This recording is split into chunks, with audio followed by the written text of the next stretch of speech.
Hingga awal Agustus 2019, BPPD Kota Palembang baru mampu memasang 400 unit tapping box dari yang ditargetkan sebanyak 600 unit.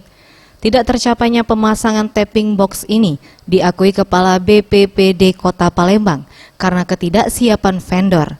BPPD Palembang targetkan minggu kedua bulan Agustus, pemasangan 600 unit tapping box akan dirampungkan karena sebanyak 200 alat tapping box sudah tersedia. Sebanyak 400 unit tapping box yang telah dipasang di sejumlah tempat usaha yang telah terdata. Dengan rincian, sebanyak 222 tapping box menggunakan sistem Transaction Manual Device atau TMD dan non-sistem sebanyak 128. Pemantau perekam transaksi itu sudah terpasang kurang lebih 400 unit.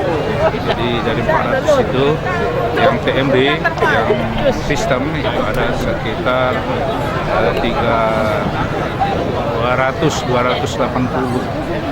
222, yang non sistem 128. Tim Liputan Sriwijaya TV.